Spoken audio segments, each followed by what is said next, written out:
please come and be seated. Up in the front row, there's chairs.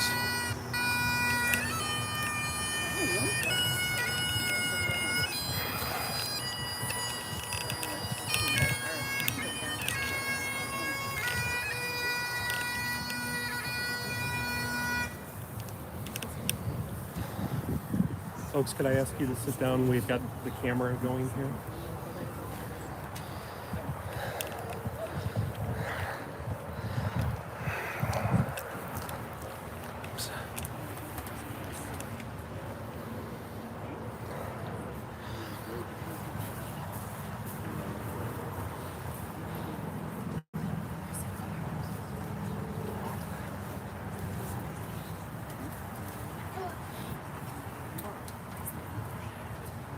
Ladies and gentlemen, if you have a cell phone, please place it in the silent mode at this time. The service will be conducted by Rabbi Stephen Hart.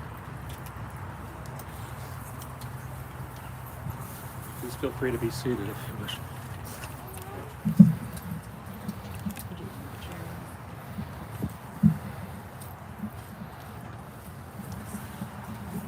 Programs if anybody would like to.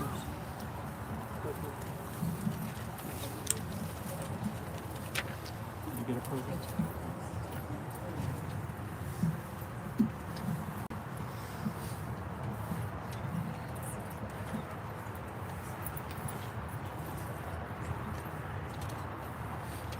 My very, very dear friends, how very appropriate it is this afternoon that we should give honor to our very dear friend Rocco Spallone, that we should honor him and in so many ways celebrate his journey of his life.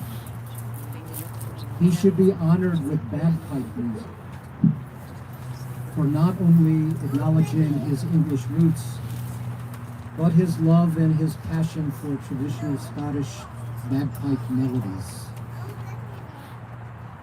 So I wish on our collective behalf to thank Mr. Sean McDonald, who's been joining us for 2 additional times during our service, for helping us to draw close to Rocco's spirit and his essence with his musical selections. There is a very, very long-standing Jewish teaching that speaks of reciting 100 blessings each and every day. I'd like for us to pause for just a brief moment to contemplate and think about the meaning of what it means to recite 100 blessings each and every day. That we should continually, even amidst our loss and our sorrow, we should continually be in a place of praise and acknowledgement of our daily blessings. And of those 100 blessings, the tradition goes on to say that the most important blessing of all, a timeless blessing, is that of gratitude. So how appropriate, therefore, that we should begin this service of sacred and of very personal memory with a shared sense of profound gratitude. Profound gratitude for Rocco's life and the meaning that I know he brought to each and every one of you. But amidst the deep sense of loss that I know is felt so personally and so deeply amongst us, that we pause at this hour to count our collective blessings, acknowledge all of the many, many gifts of Rocco's life and his spirit that are now a part of each and every one of us. Baruch atah Adonai, we are forever grateful, O Eternal One, the source of all of our blessings, for this moment to join together in sacred memory and to recall with abundant love the life and the spirit of Rocco Spallone. May the Kadosh Baruch Hu, may the Holy One of Blessing, from whom all things come, and to whom all things ultimately return. On this day of mourning and of loss, give us light and give us peace. And may all of the words that we speak and all of the memories that we share bring us comfort and bring us strength. In Jewish tradition, such moments of loss and sorrow have always been acknowledged by sharing selections from the book of Tehillim, the book of Psalms in the Bible. It is through these words that our ancestors found comfort and peace and healing in their lives. As is our custom and practice, we too now turn to these same words with the hope and the prayer in each of our hearts that these sacred thoughts will now give comfort to us as well. We will first turn to the familiar, very familiar words of Psalm 23. And we pause to acknowledge that in so many ways, I believe it is beshirt, meaning that it is not by coincidence, but rather it is by divine intention that this afternoon we should first turn to Psalm 23. For this is the year that we recognize and we acknowledge the 23rd anniversary of Rocco's kidney transplant. And Jenny, you need to know in describing Rocco's challenging journey over the years with his new kidney, you spoke of Rocco's shepherding his kidney for the past 23 years. It is by divine intention, I believe, that as we read the words of 23rd Psalm, we should begin by saying Adonai Ro'i, that the Lord is my shepherd. And just as Rocco was the human shepherd of his life-sustaining organ, so too do we now pause to recognize the divine shepherd of all life. The words of Psalm 23. And it's my pleasure to invite a very, very dear friend of the Spallone family and very dear friend of Rocco's, going back many, many years to the age, I understand, of 15, to invite Cantor Scott Simon, who will be leading us in the Hebrew of Psalm 23, the chanting of Psalm 23, and then we will have an opportunity to read it all together. Cantor Scott.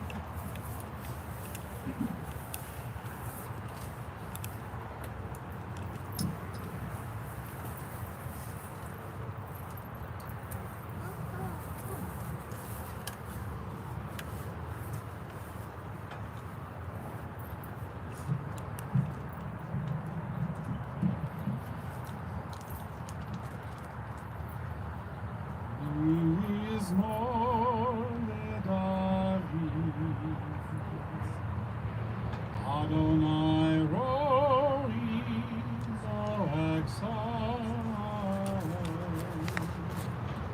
in the desert, Yardin Al Neimuko, Yenakaleni,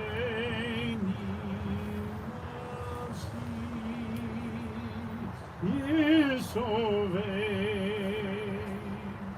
Yankei, Magalein Sedek, Eman Shemo, Gam Kielek, Bagis Almavet, Lo Niraga, Kiata Imardi, Shinteka, Umi Shanteka, Ema Hinakamu. הלוך לפניי, שולחן נגד סורריי, ישנת לשמן ראשי.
I'd like to invite all of us to turn to the booklets that we have received,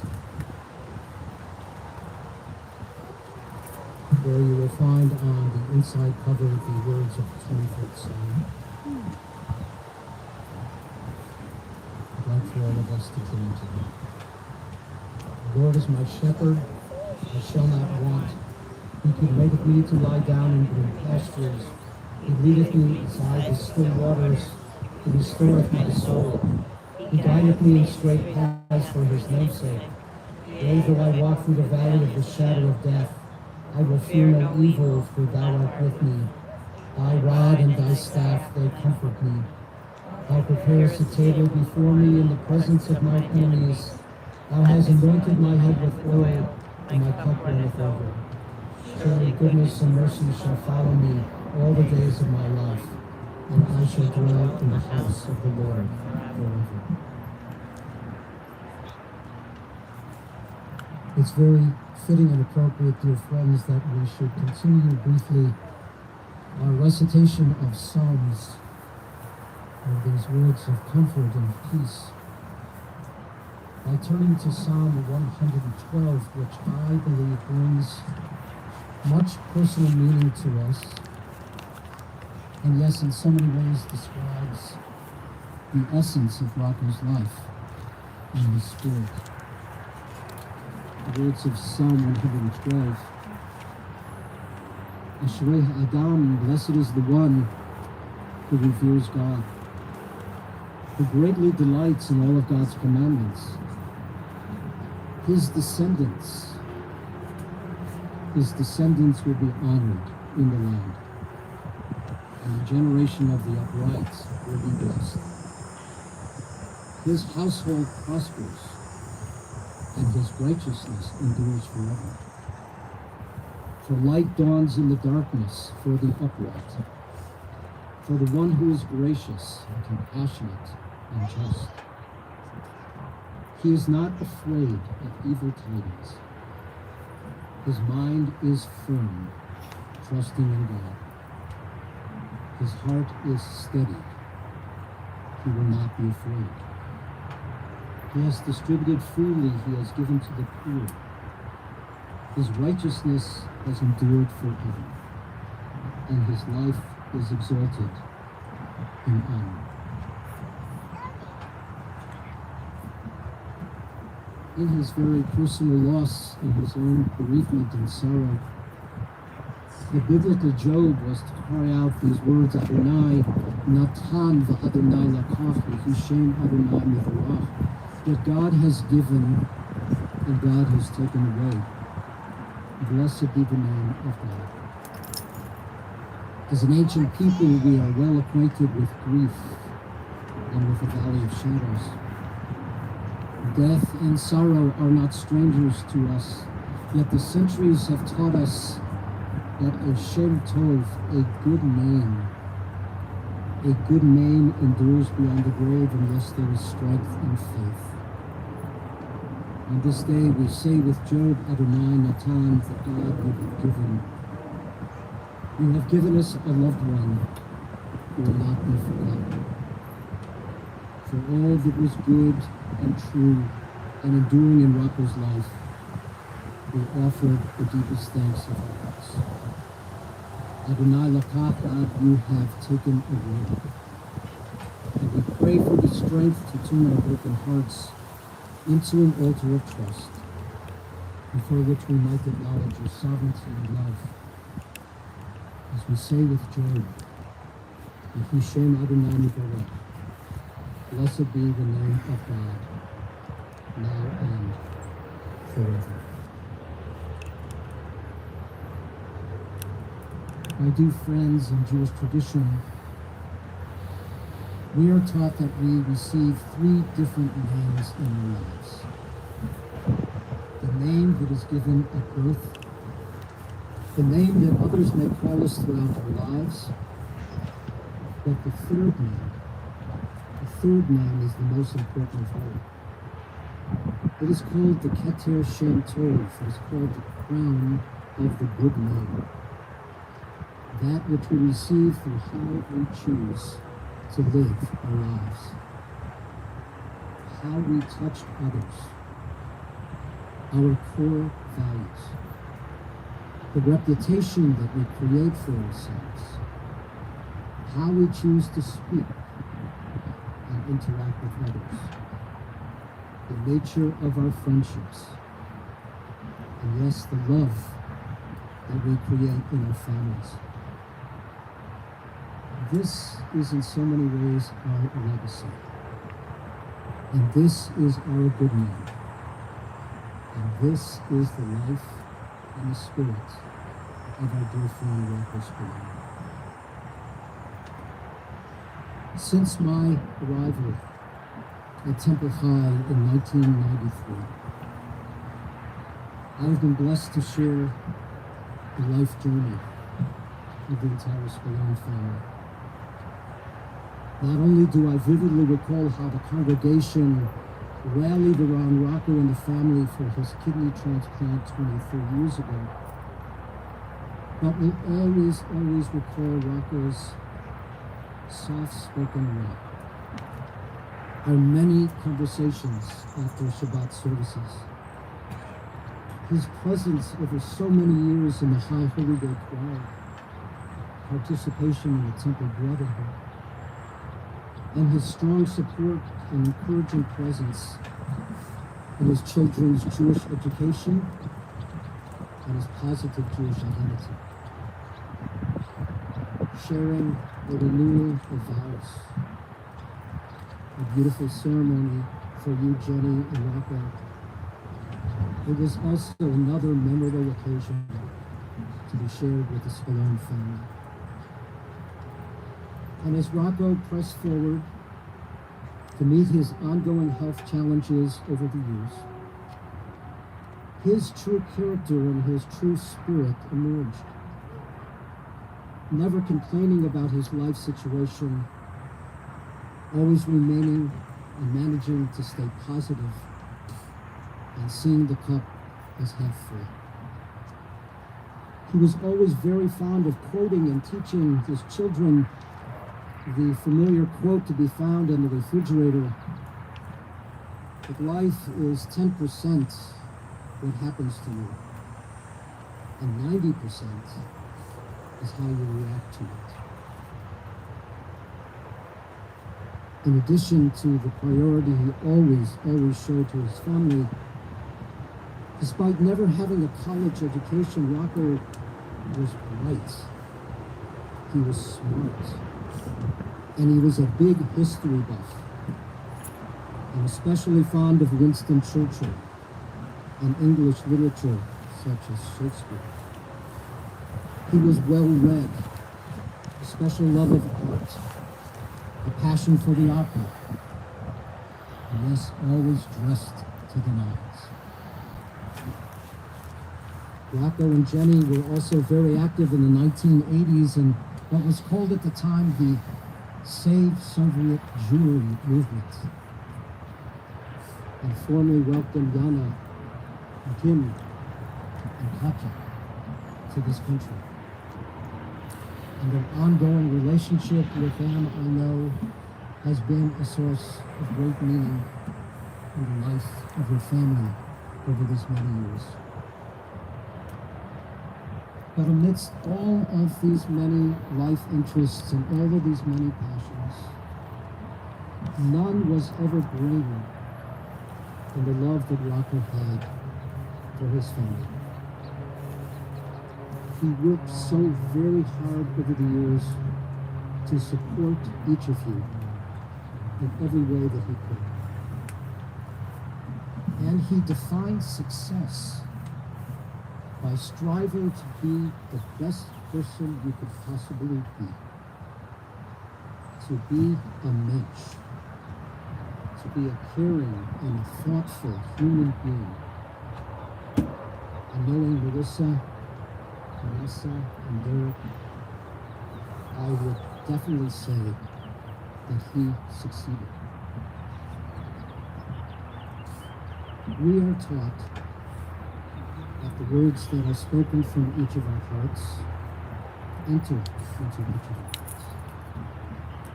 So Jenny, I'd like to take this moment, please, to invite you to share these words with us, please.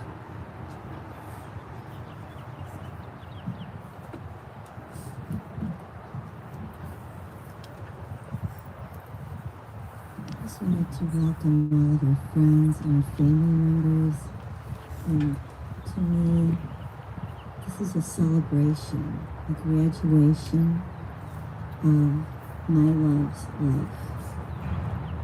It's a celebration, it's a graduation into the realm of immortality, where he will be able to travel unimpeded through heavens, through the universe, to exciting new adventures in whatever comes his way, and know that he will always be loved, appreciated, and accepted for who he is. While he couldn't enjoy going to Europe like he wanted to do when he was here on Earth, maybe he can do it now as his soul just flies to wherever he wants and explore all the museums of the world, all of the opera houses, all of the whole universe. And I know that even though that is the case, he will still be watching over me, still be watching over the kids. To me, what Rocco meant, and we didn't have, life was not always a bed of roses. We had our ups and downs. Exercise, I always wanted him to exercise more, do this, do that. You know, just normal human things that we have in life. But what kept me and him bonded was a love for our shared faith in God, and for the love for our children, and our belief that what we are teaching them goes on through immortality. And we always were there for them, for success is just being who they are. But I wanted to share just what I got out of living with Rocco on a very personal level. My parents were divorced when I was 5. I never saw what a man was supposed to be. I lived with my mother in a one-bedroom apartment in Chicago. I didn't know what men were, And he taught me what a father is supposed to be, because my dad was out of the picture for many, many years.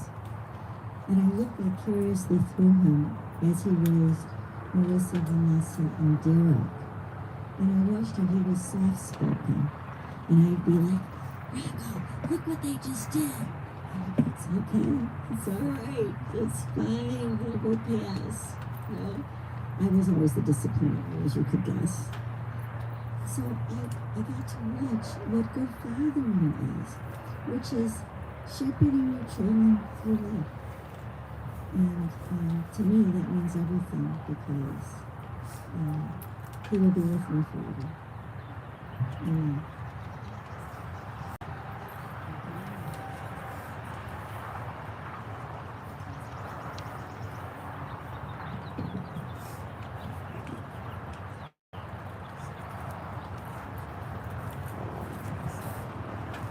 In the spirit of reflection, I will be sharing with personal memories that are everlasting and eternal with us. Marissa and Vanessa, Eric, would you like to come forward, please?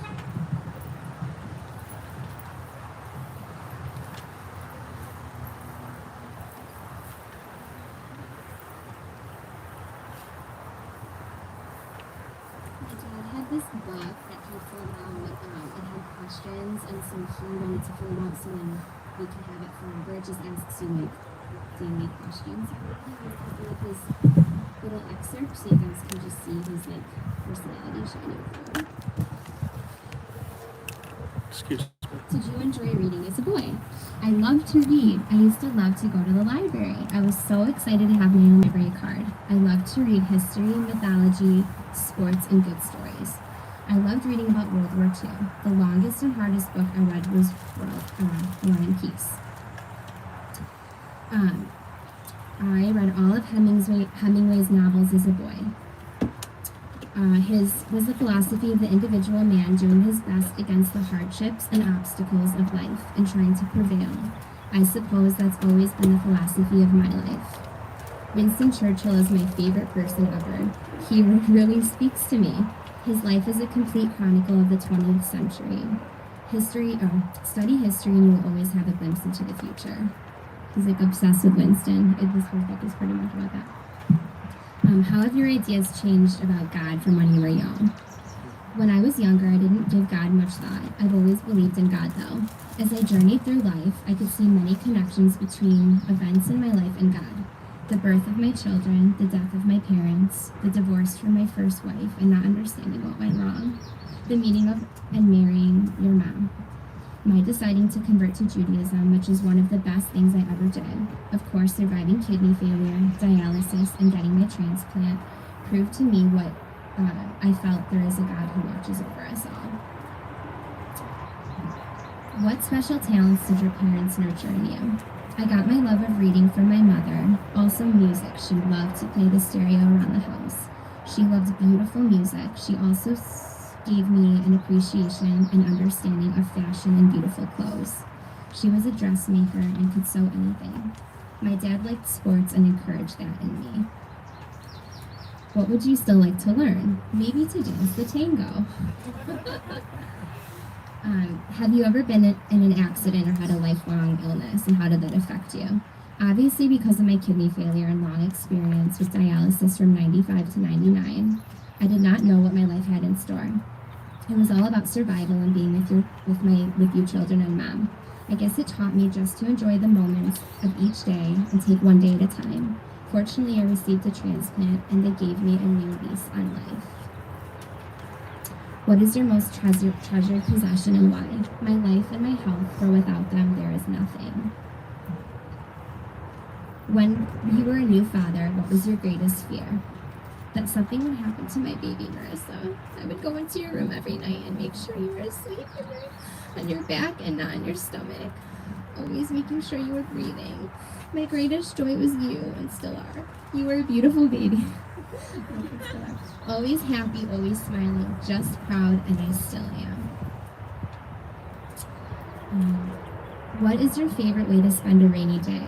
With a good book, perhaps an old movie, and just being with mom. What word best describes your life? Lucky, blessed with a second chance at life, blessed with a wonderful wife, blessed with 3 magnificent, wonderful, beautiful, bright, smart, outstanding children. God has smiled on me.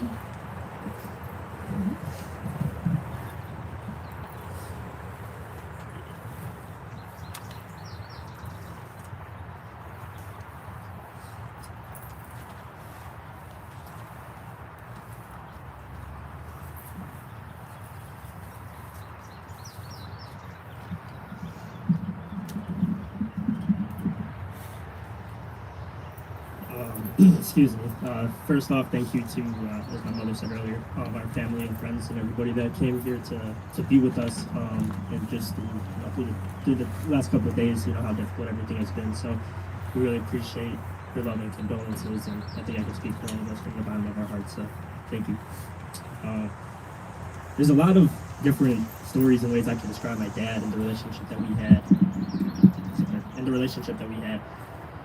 So, as I was getting ready to write this, I was thinking in my head about what really resonated the most. And aside from him just being an incredible person, he was an extremely hard worker. And, he really wanted to just provide for his family. That's what he really cared about the most. And to help us realize the belief and the confidence within ourselves to pursue our goals and dreams. And when I first got involved in the sports media world and kind of realized my dream young, my dad, he was one of my biggest supporters. So he really instilled that belief and confidence in me. And I recall my dad, he drove a school bus for a large chunk of my life. And he would wake up at 4 a.m. to get to work at 5 and then have to, he'd get done for the day whenever school was done. And I remember that he would drive me to the University of Wisconsin-Milwaukee during the week sometimes, Wednesday nights sometimes, when I would get done with school and he would get done working.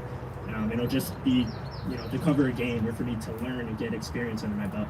And, that's a long day. Now I kind of grew up and realized what it's like to, have a job that's very time consuming. So you think about it and you're like, oh wow, that was that dedication and sacrifice that he showed that maybe I didn't understand or quite appreciate at that moment because I was so young and didn't understand. It's like, oh, we're just, going to Milwaukee. But at the same time, for me, when I think about it, it was like, wow, he drove an hour and a half for me there and back after coming back from working 5 a.m. to 5 p.m. and then would wake up the next morning, go back to work and do these things all over again. So that sacrifice and dedication, when I think, when I think back of what he was trying to show me was, no matter what you're trying to get into, what you're trying to do, whatever your goal and your passion is that it's so important that you are committed to it and, have that mentality that you can make your dream into reality. You can achieve your goals, but it takes hard work, commitment, and dedication to it. So those days and times where I felt like, I don't know, if I could keep going forth or whatever the case would be, I would think back on those moments and be like, well, if he was able to push me and get me to that position, then I could do it and I could take it from here. And it's something that will always, carry with me throughout my journey, and I think has really propelled me forward. And I don't feel lost in this journey because I think he gave me the roadmap young for me to figure out and to guide to be a better man, a better person, and to be whatever I'm ultimately meant to be.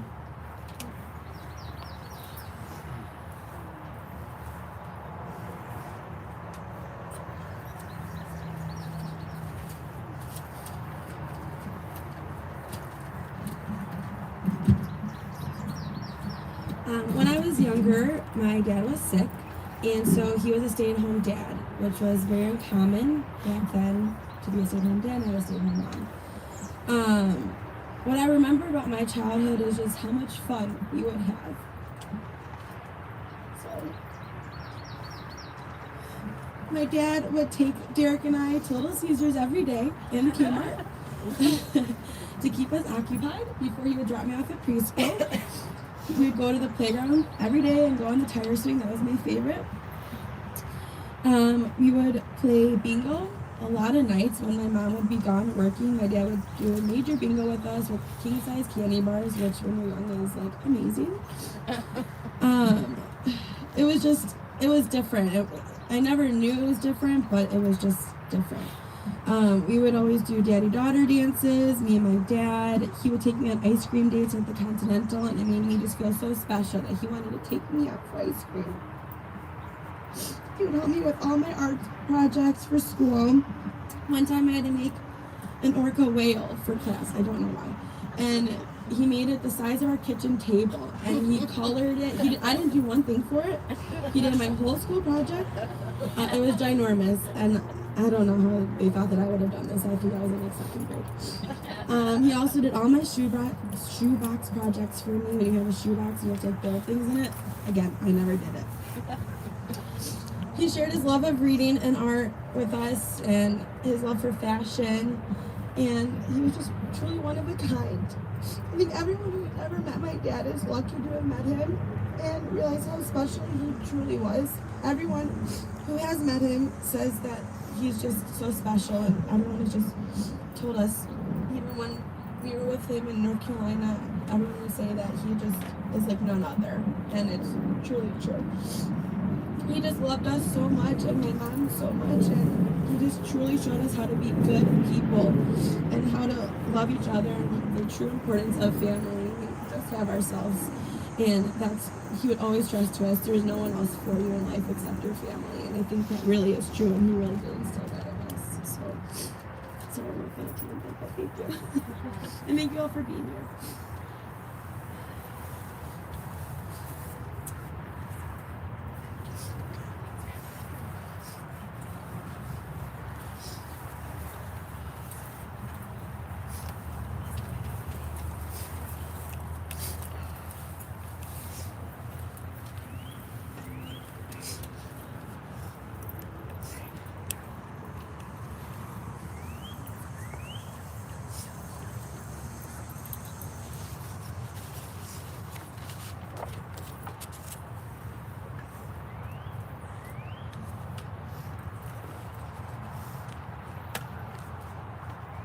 We take this brief moment as well to reach out to all of the members of Rocco's family, and to you, Jenny, and the love that you shared over the years with Rocco, and true in so many ways through wedding vows, sharing in the peaks and the valleys and the joys and the sorrows of married life.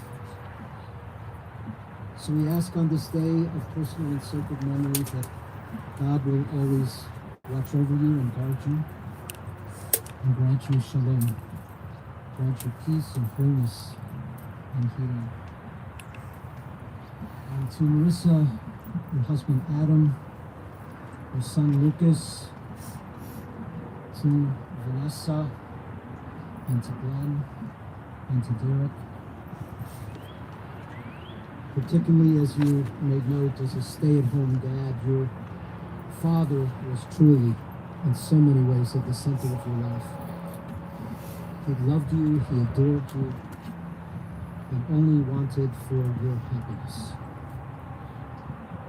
And how wonderful it was that all of you could come together and create a beautiful wedding ceremony for Vanessa and for Glenn at your parents' home, that your dad could share in that remarkable joy. And what a beautiful moment of blessing it was. And also, Adam and Glenn, your help and your personal support during this time, I know, meant a tremendous amount to the Spallone family. And I know they are very, very grateful to you. So to each of you, that your dad might always continue to watch over you, and guide you and inspire you and uplift you and teach you. And may God bless all of you. In the spirit of Rocco's late brother Louis, also with us during this moment of personal memory. And yes, constant companions Lucky and Brody. Where would Rocco be without them?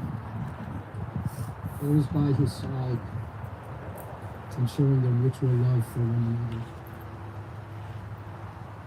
So is now, dear friends, in the spirit of all of these words,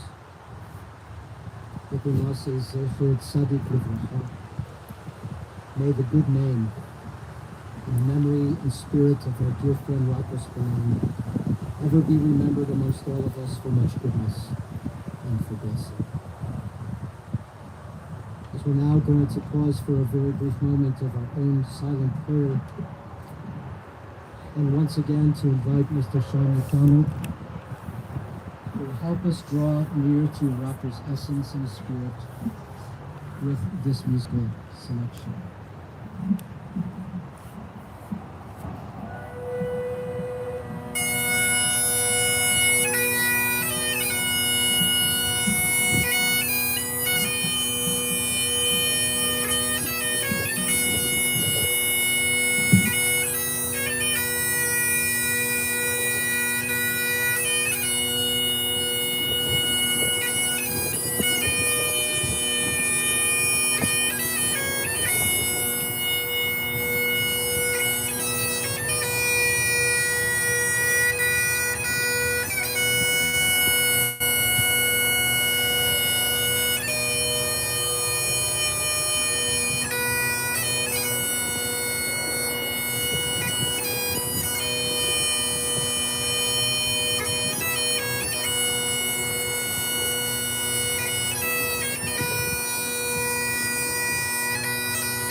Just push the button.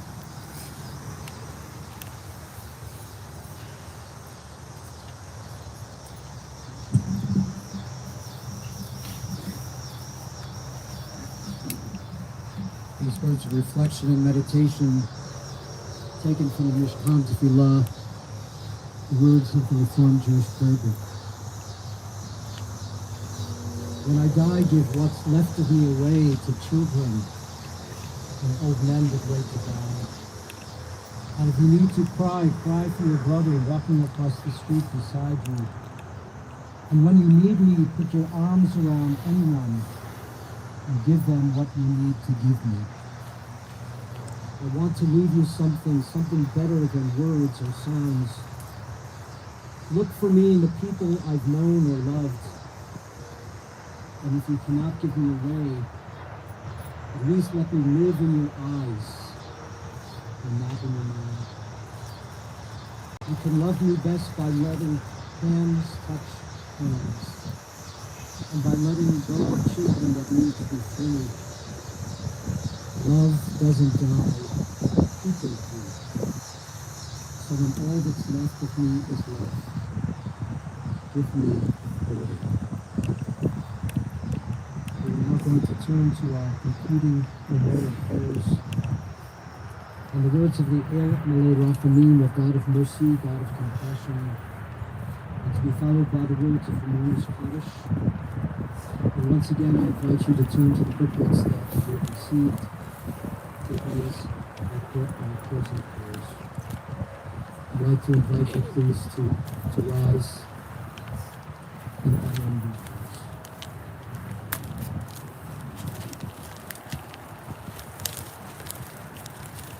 El Malay Rachamim, Supreme Bandarim, and Semen Uchayla Konata Khatkanfei Hashmi, Interoshim Etuharim Kezohar Harakia Masirim, Et Nishmat Ariel Ben Avraham V'Sara, Shahalach L'Olam, Ba'al Harachamim Yisterehu B'Seter Kenafav L'Olam Yamin, B'Tzur B'Tzur Chayim Et Nishmato, Adonai Hu Nachulato V'Yanuach B'Shalom, Al Mishkavo V'Nomar. Amen.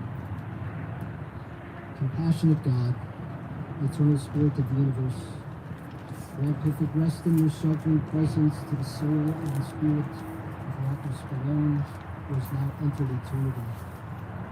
O God of mercy, let him find refuge in your eternal presence. Let his soul be bound up in a bond of eternal and of everlasting love. God is his inheritance. May he now rest with shalom and peace. And let us say, Amen. Invite all of us now to turn to these sacred words in Jewish tradition, the words of the Morris Kaddish. Yikadal v'yikadash shemei Rabba, Yomad yivrach yirutzei v'yemech malchutzei, v'chayichon v'yemechon v'chayei b'chol beit Yisrael, v'agala uvizman kari v'meru, Amen. V'hei Rabba mevarach, v'yom Amen, Amen. V'tarach v'yishtabach v'ta'ar v'yitaman v'yisrael, v'tadar v'yitalev v'talal shemei v'kudisha v'yichush, v'elah menkol b'chata v'shirata, tushbechata v'nechemata da'amiran v'ema v'meru, Amen. V'hei shlama Rabba min Shemaya, v'chayim aleinu v'al kol Yisrael v'meru, Amen. V'aseh shalom b'mronav, v'ya'aseh shalom aleinu v'al kol Yisrael v'meru, Amen. V'aseh shalom b'mronav v'meru, who grants peace and harmony and wholeness and well-being in the high heavens above. May a measure of shalom, of peace and of healing now be brought to all of those who remember of life. And we say together,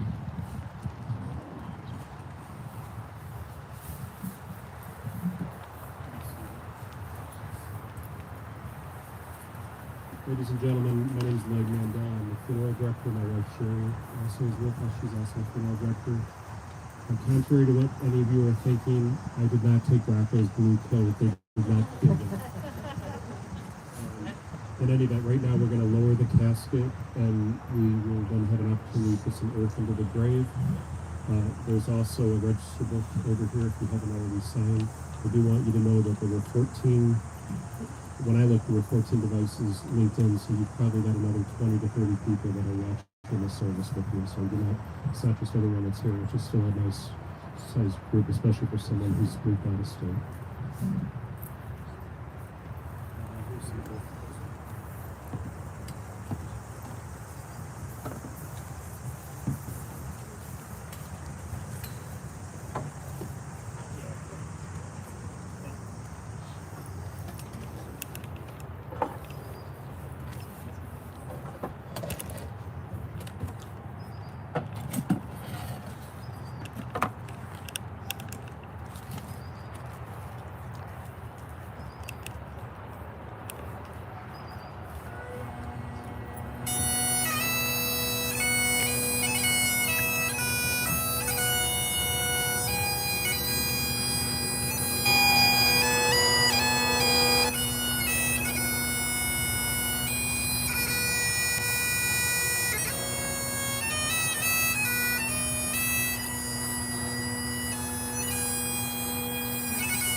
Save them.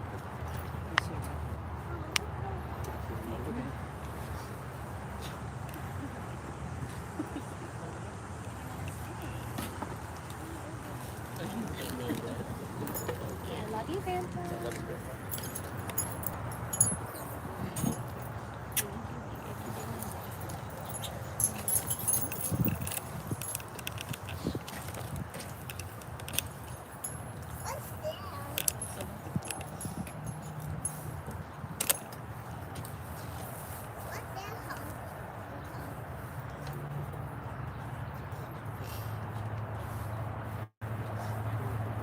Be careful with these roses, they're very thorny.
invitation to walk in. You're welcome to be here before. It's 2 weeks.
There's a meal condolence today at the Continental Restaurant. We're invited to the Continental Restaurant.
you.